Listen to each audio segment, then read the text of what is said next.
Hello, everyone, and thank you for joining us this afternoon. My name is Dylan Cunningham, and I'm an assistant project manager on the New York Sun team here at NYSERDA.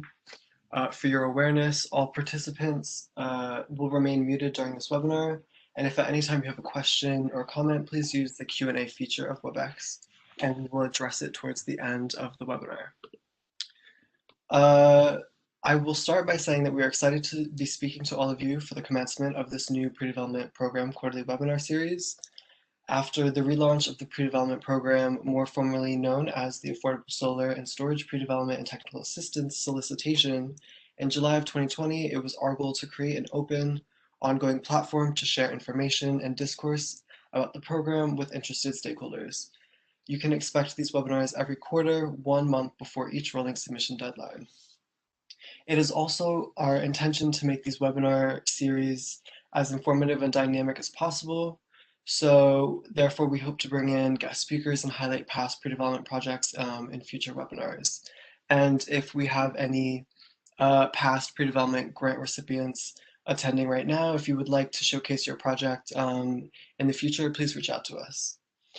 So now I will share the agenda for today's webinar, which will start with an overview of the program and program updates, followed by an in-depth look at supported activities, a touch on how to apply, and end with questions and answers, and a reminder about future webinars in the series. So now I'll hand it over to Chris Rogers for the rest of today's presentation. Thank you.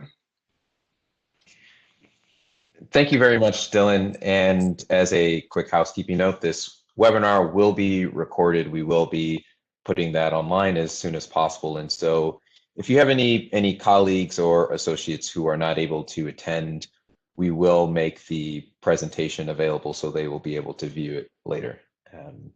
And with that, I'm going to start off with an overview of the program, providing brief background on what the program is, how it works. So to start off with, for those who are not familiar with NYSERDA or New York Sun is the solar program at the authority, and we administer all of the solar incentives that go to new grid connected solar projects. The overall goal of NYSERDA, which was updated last year, is to install 6 gigawatts of solar PV by the end of 2025. And most significantly and relevant to PON 3414 or the pre-development program are the additional funding that was allocated for the benefit of low to moderate income households, affordable housing, environmental justice communities, and disadvantaged communities, which supports this program as well as a number of other solar incentives that overlap with this program. Next slide. Again, as a quick overview of the program, the program had opened last June, and it will be open until the end of 2024.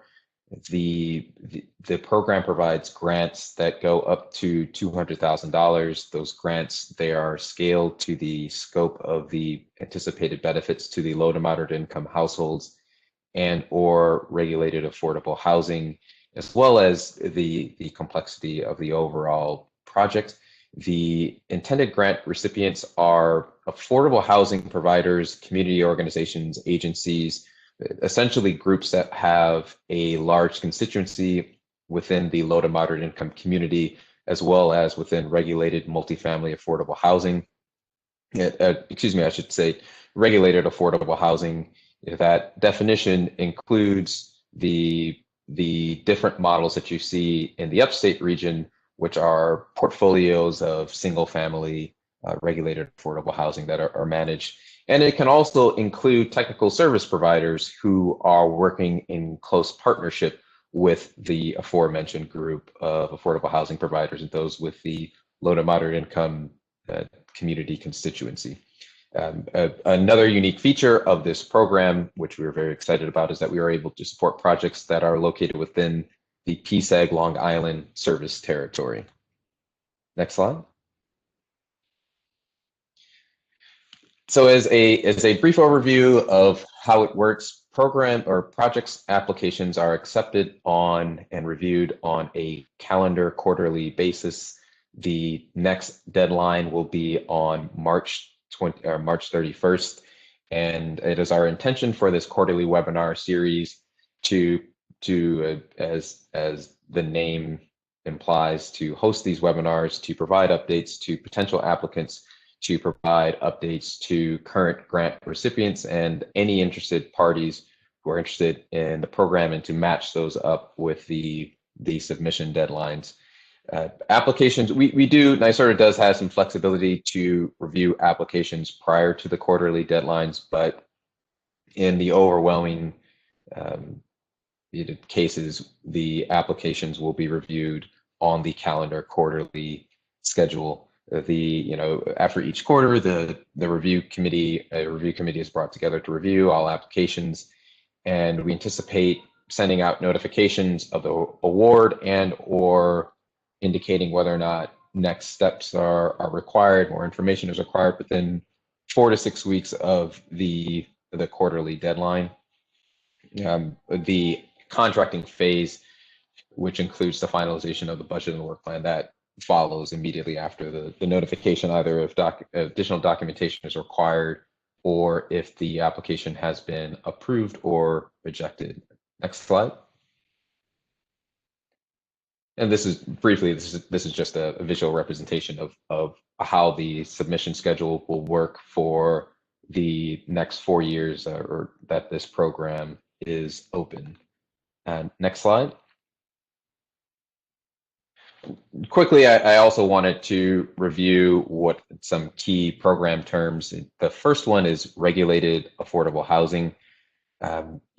Typically, this includes properties that have a regulatory agreement with one of the entities listed below.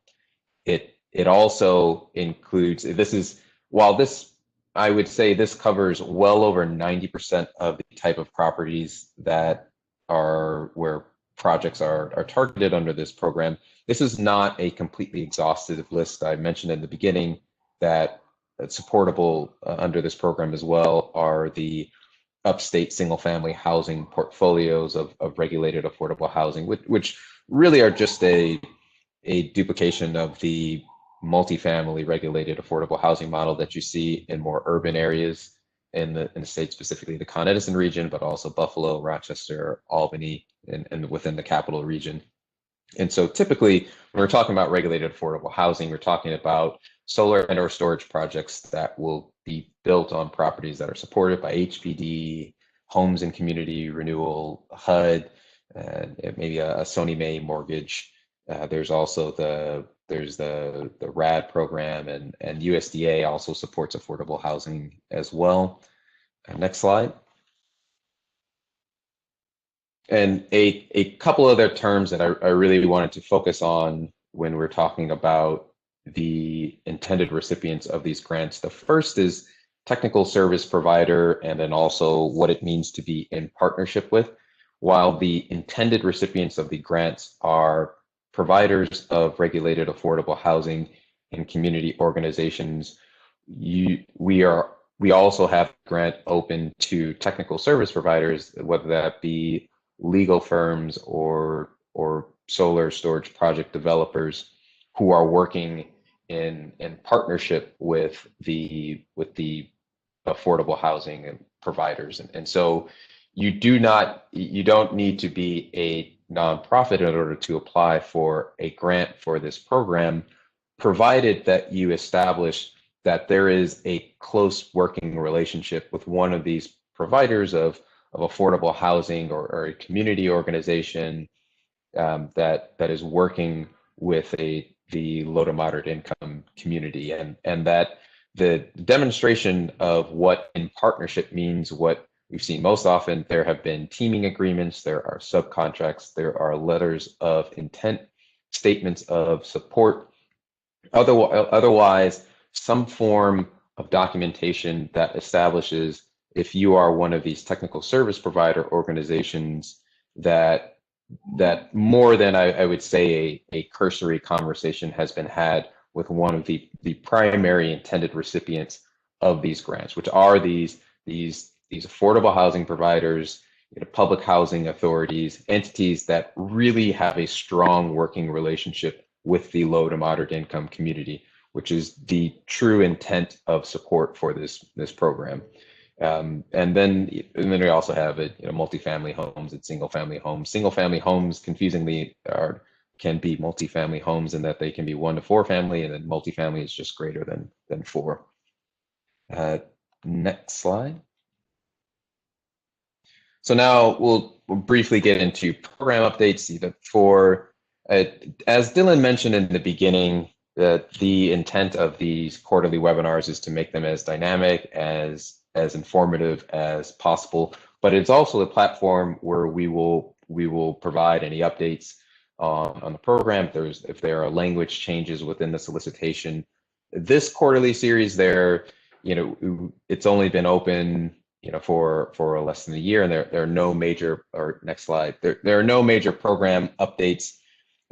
This time, I guess, is the most significant updates, perhaps for folks who are on this webinar, would be to state that the applicants who submitted projects during Q3 of 2020 and Q4 are either in the contracting phase right now, or they've been notified that their project application was rejected, or their project is still in the review process by the review committee, which is the case for all of the projects that were submitted by the end of the Q4 2020 deadline. I would also provide a quick update that funding remains available for this program statewide, both within the PSEG Long Island service territory and in the Con Edison region, and in the entirety of the upstate region. And so we anticipate that funding will remain available for the foreseeable future. And so if you are considering submitting an application, I would strongly encourage you to review the solicitation summary and to do so.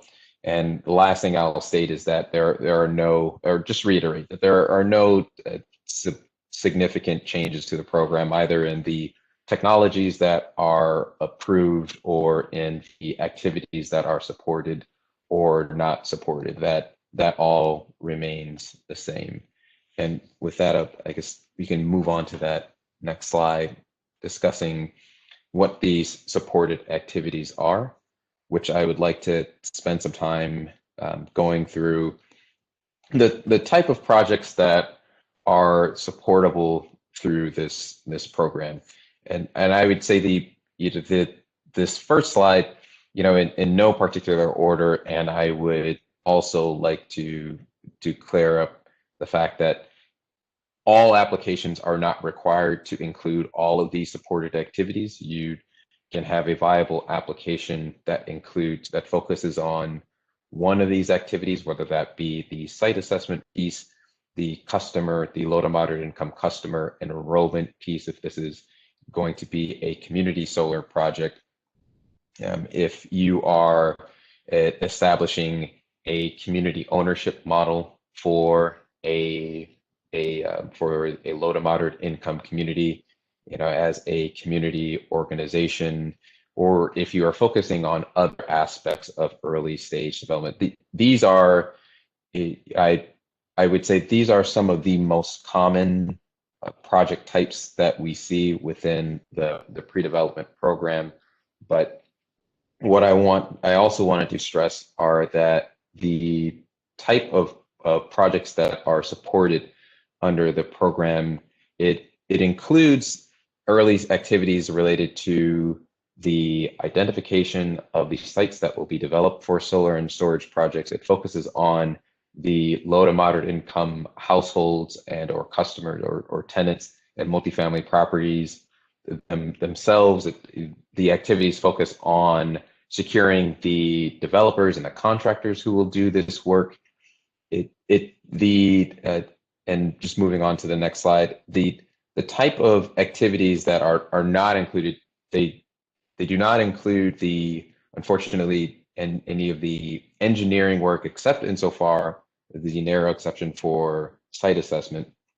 It does not include technical design drawings, development of proprietary software, the development. It's not the grant program is not intended as an early seed funding for the creation of a piloting of a model, or if there is a business or entity that is seeking to bring a new product to the New York market. It's mostly intended to support the type of affordable housing providers who are focusing on either solar and storage projects, building a pipeline of solar and storage projects by conducting the outreach to these tenants, by determining where these projects can be built, securing financing for this, finding the right partners to work with, and finding where these customers, potential customers, and households are, so that all of that can be put together and there can be more solar and storage projects that are benefiting the low to moderate income community and disadvantaged communities. And so that was that.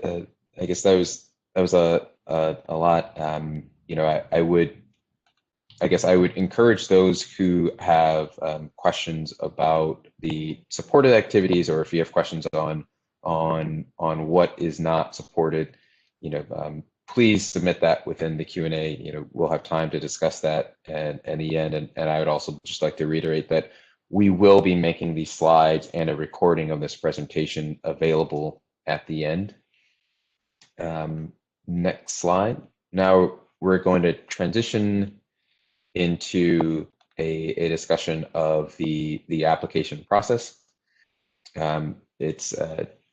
We've tried to streamline this and tried to make this more straightforward, and the relevant links are included here. But essentially, there's a funding opportunity page, which is linked to via the program page itself, which contains all of the relevant attachments that you will need to submit. That includes, most significantly, apart from the solicitation summary that you would have to review, but also includes the project detail, which contains a list of questions where we're asking applicants to describe what their project is, the type of work that has been done in advance of submitting an application, what they're intending to do, what the scope of the benefits will be to the low to moderate income households. It also includes a work plan, which is the document that will ultimately go into agreement that would be executed with NYSERDA, which lays out what the steps, the activities and the outcomes of the work that you will be doing, the budget summary of the funding request and how the funding will be used. There's also a draft standard agreement so that you can see what the document is that would be executed, because ultimately the work plan that you will be submitting and that would be negotiated will be inserted directly into the standard NYSERDA agreement. And then there are a couple of other forms of, about disclosure of non-findings of responsibility. But the most critical document, apart from the project detail, the work plan, the budget, is the solicitation summary, which all interested applicants will want to review. It's where all of the finer details on the supported activities and unsupported activities, as well as the eligibility for the grant recipients, is contained.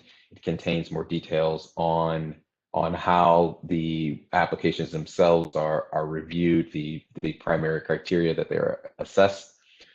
Once you have gone through that documentation, there is an electronic application submission portal.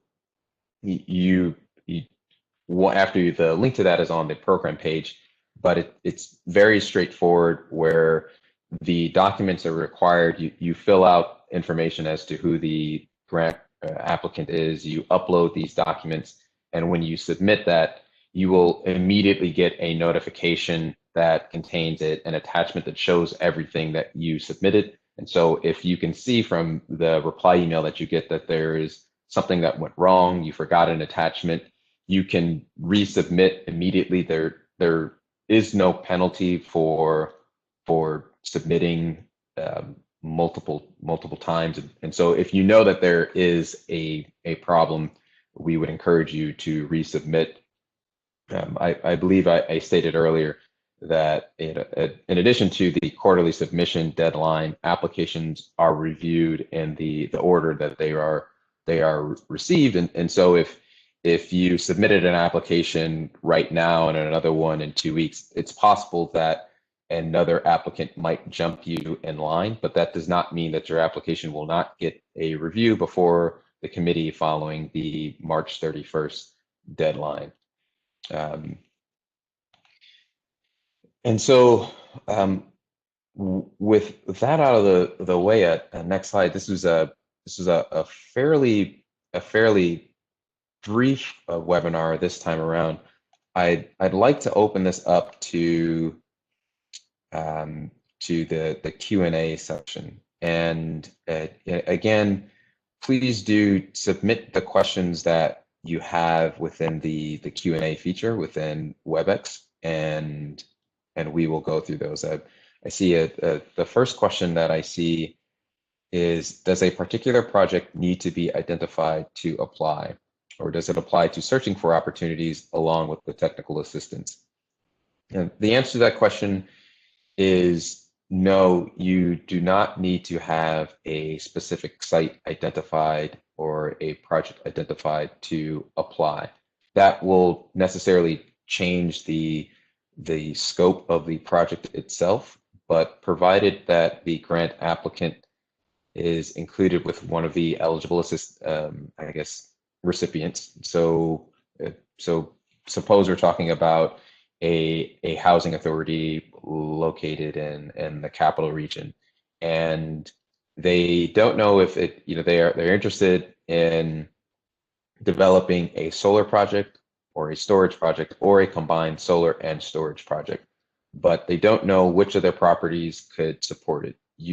That same housing authority could apply for a grant to conduct the site assessments of their properties, perhaps looking at roof age, maybe the funding cycle, to figure out which of the projects would be the most ideal. Similarly, the project could focus on and I guess if we're talking an early stage where a site hasn't been identified and where the project team hasn't been identified, the activities can focus on finding the right partners for the housing authority. Someone, perhaps a solicitation is or an RFP or a request for proposals is put out to find the correct partners.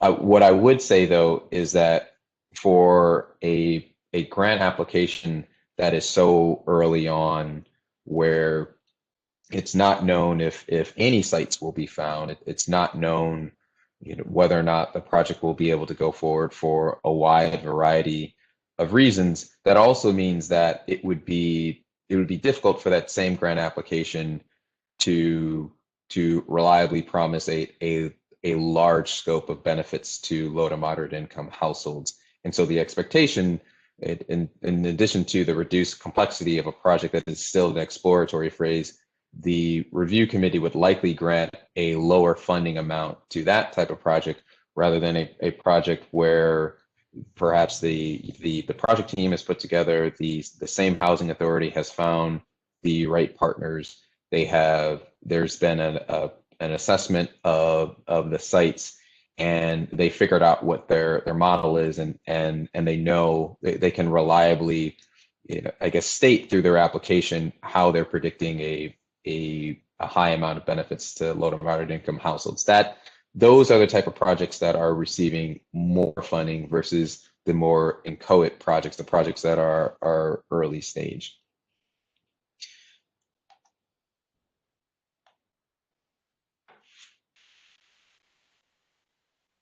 So next question is, what is the compliance process once a participant is approved? So I'm interpreting that as a question about what the process is once an application has been approved. I guess when you say a participant, I guess that could also mean someone who is joined a community solar project, perhaps the tenants themselves. But in any case, if the question is about an application has been approved and what are the next steps there, there's a notification email that indicates that the review committee has approved the application. Typically at that time, there are the comments from the review committee, if there was additional information that was requested, or if there was additional clarity required within the application, as well as any recommendations for changes within the work plan, the draft work plan that was submitted. That will be shared with the applicant themselves, and that begins the phase of finalizing both the work plan and the budget for that applicant. I hope that answers the question. The question is, what are the guidelines around multiple applications? So a grant recipient is not barred from submitting multiple applications. There are some restrictions though in place, some of which are unfortunately are out of the control of the recipient. One, this is not a PON 3414 restriction, but this is a NYSERDA restriction in that NYSERDA will not double fund activities. And so if a grant applicant applies for a pre-development grant to say assess a range of properties, and then a second grant applicant comes along and would like to do a different type of, or I guess substantially similar work on those same properties, since the funding was already received for the first grant recipient or applicant, and NYSERDA has a bar where that I guess the same properties cannot be supported twice by two different grant applicants, and that's largely how it works for the same grant applicant. If you are proposing to do a project on a range of properties, if you apply for and you receive that grant, then if you're applying for a new grant, it must be substantially different, either in the scope or the properties that are targeted that will benefit from the second grant. Because it's similar to the double funding in that if your first grant was to build a solar project on a particular property, if you are applying for a second project to develop a solar project on the same property, perhaps to expand that, the way it's viewed is that the initial funding is covered that project. I think one of the most common differences that, because the pre-development program was open initially from 2016 to 2018, and one area where that may come up are storage was not an approved technology in the first round of the program, and so if a past grant recipient is intending to add storage to existing solar properties, that would be a substantial difference. The most common one are different properties.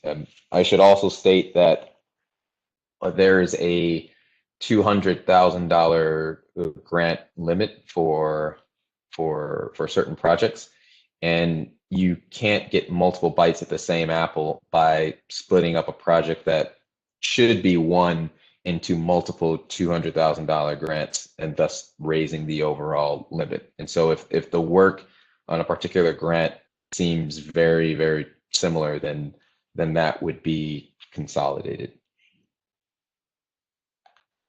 Question is there a 25% match requirement for these projects? No, there is no match requirement for the projects. The funding level that is sent out, that it's primarily, well, there's program there's program criteria that the review committee will assess all of the projects based on, but then they're making their determination on the grant funding based on both the program criteria and the intended. A real key part is the I guess the intended scope of the benefits to the LMI households, and how that is articulated within the grant application.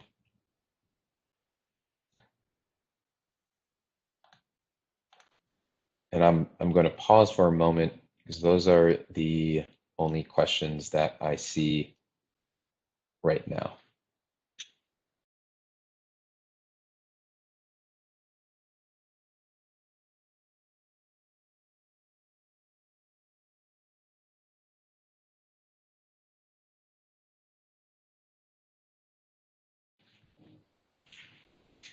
So there's a question on, are all community models accepted in the grant process? And well, I guess I would just step back and say and pose a question of I guess could you clarify what that's meant by all community solar models? I mean, I can say that a community solar project that is intended to benefit low to moderate income households would be an acceptable grant application. Similarly, a project that is seeking to establish community ownership by low to moderate. I see. Yeah.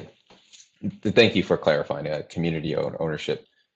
If I would say the first and foremost a grant application, they must meet the minimum eligibility criteria, and that the recipient are one of these affordable housing providers, housing authorities, community organizations, these entities with the strong low to moderate income constituency, or a technical service provider that has established that I guess that close relationship, that partnership with one of those entities.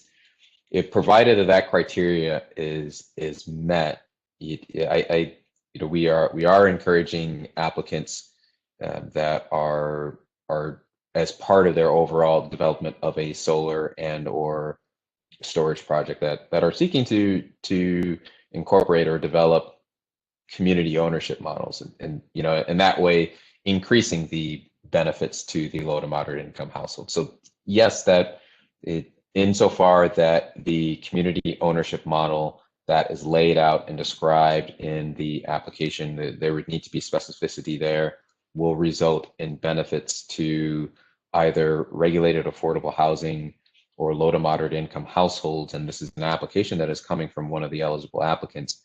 That would be an acceptable application.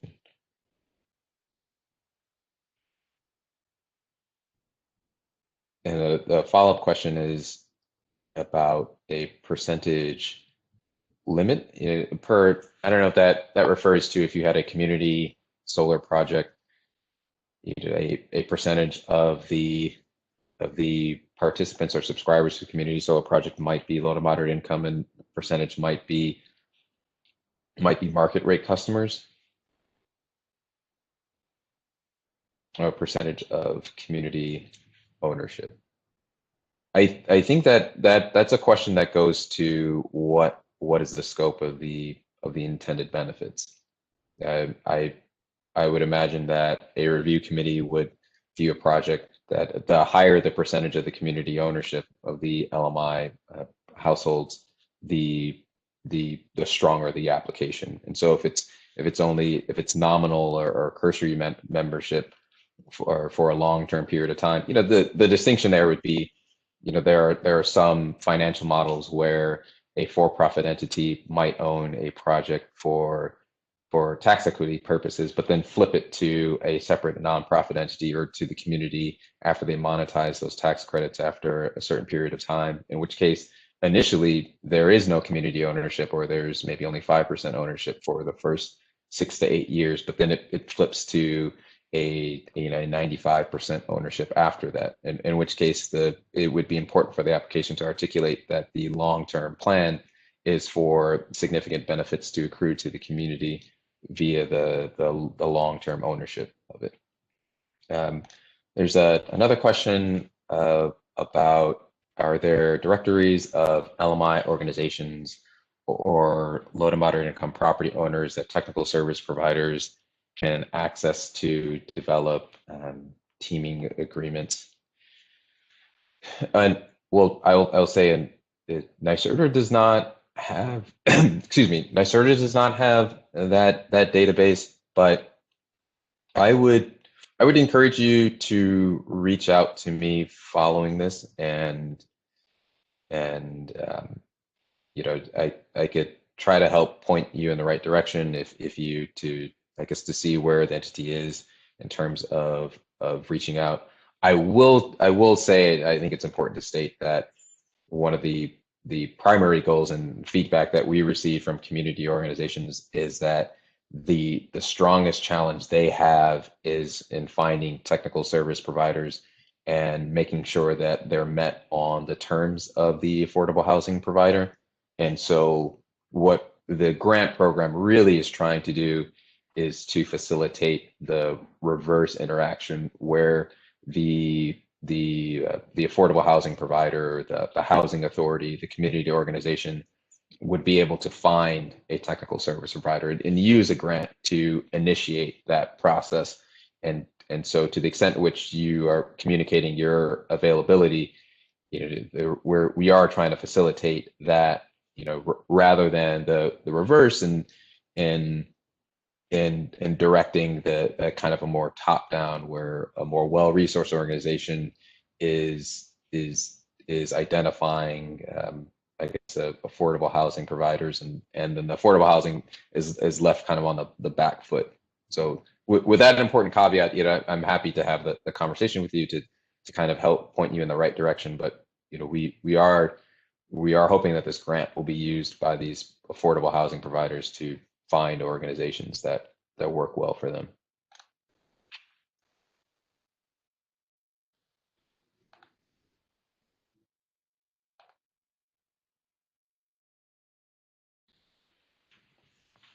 And I'll pause there for additional questions, which I do not see in the chat.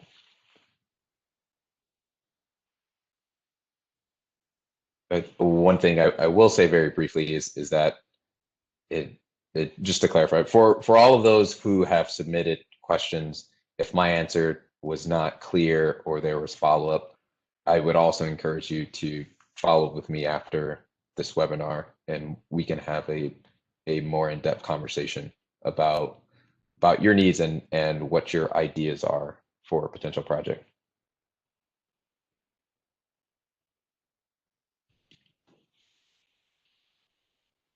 A question about case studies that we can speak about. That's very close to one of the goals that we have for this quarterly webinar series. Starting in the next webinar before the March 31st deadline, we do anticipate having at least one past grant recipient speak about their experience with the program. We're really to focus on the process of developing these projects or solar projects on regulated affordable housing. And in the future, to the extent that my goal is to, I think the March one will focus on smaller multifamily housing properties, but I would like to have a presenter speaking about community solar enrollment of low to moderate income households and speaking to both successes and challenges there.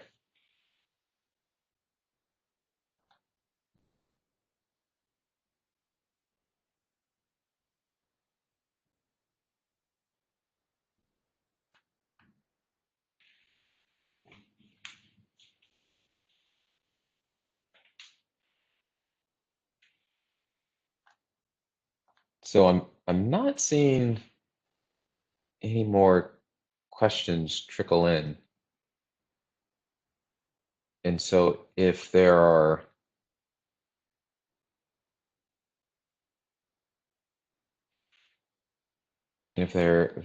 no additional questions, Dylan, if you want to just hop to the last slide.